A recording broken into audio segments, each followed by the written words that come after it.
I'm excited for today to raise the awareness and raise money for cancer.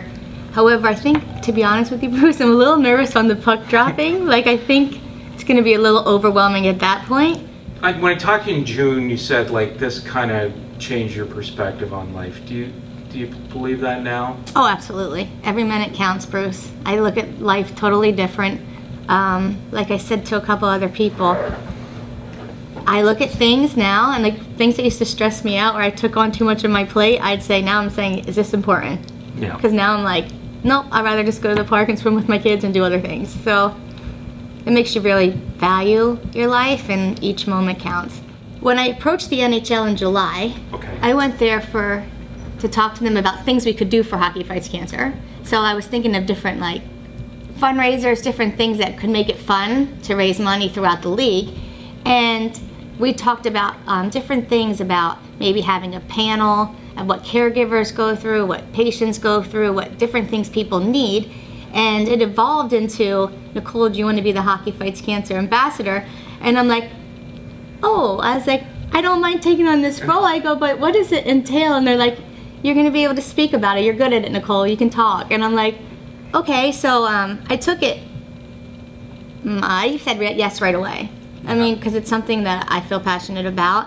Seeing different patients, I know that I'm a very open person, and we all deal with our problems differently, you know? And I've seen patients that are so quiet and shy and scared to share their story. And if I can be the voice for other people, and I feel comfortable doing it, then I need to be that person. I mean, there's different fears every single day that you go through. That one day you feel like you're fine, and then the next minute you're hit with chemo and you feel like you're at your lowest point, and you're thinking, okay, just get me to the next day, you know? And then when you sit and talk to different patients, you totally understand what they're going through. I don't think there was ever a doubt in my mind that I couldn't do it. Yeah. I will say the first round when we were in New Jersey with Craig, and I had to do the 33 radiations and the cisplatin, it was brutal. And I'm so glad. If I can give any advice to anybody, don't look up your treatment before you go through it. Just go through it, because then you don't like expect what the next thing's gonna be. But I feel like Craig used that goalie voodoo on me too. Like the books that he would read about being strong mentally, he would say different quotes to me that he's read and different things, and he helped me along that line of using what he uses for a hockey game.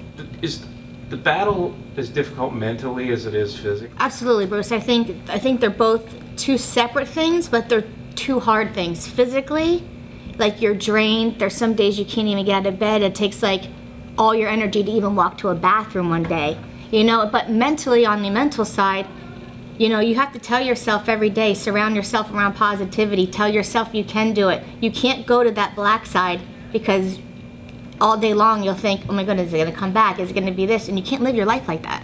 It was amazing to have him there. I can't thank everyone enough for having him there with me. But on the flip side, when you're sitting there as the patient and there's days that you can't go on, I look at him, and he wore so many different hats, between being my husband, being my caregiver, to taking care of the kids. Like at one point, not that you don't think your husband can take care of your kids, because I feel like all that responsibility comes down on moms a lot. So to watch him wake up every morning, when I know he's not a morning person, take care of the kids, give them breakfast, to lunch, to dinner, to take them to the movies and do things, it was amazing. I turned a corner more at the end of August, where I can go now. Yeah. I do get times where you're fine one minute and then you hit a brick wall where you're so tired, and I just nap those days.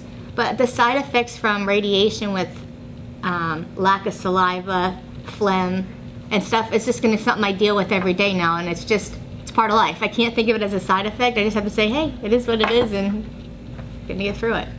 The day they told you that you were cancer-free, and telling Craig on the morning of the game, you didn't want to, that was game 7, right? Right. And you didn't want to do that, right? I didn't, and my mom's like, Nicholle, you cannot leave your husband in the dark. I'm like, but you understand this is a big day. Like, I'm trying to think of the big picture for him, but I told him he couldn't share the news until after it was all over. When everybody thinks, here's your cancer card, everybody thinks, oh no, I'm gonna die.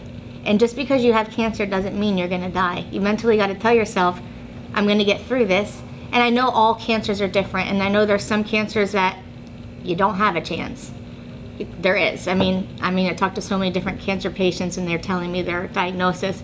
But there's other ones that you can get through, and nasopharyngeal carcinoma has an 84% chance.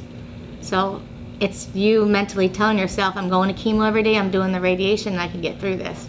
How are you feeling now? Like you're doing well? And I'm good. I mean, when I get the sniffles or cold, I will be honest with you, I get, oh my goodness, like I need to call my ENT, I hope it's not back. Like it does run through my head, but I just get my checkup and then it's okay. And Craig said checkups every 3 months for 2 years? Yeah, so you go every 3 months for 2 years. And then from the year 2 to year 5, you go every 6 months.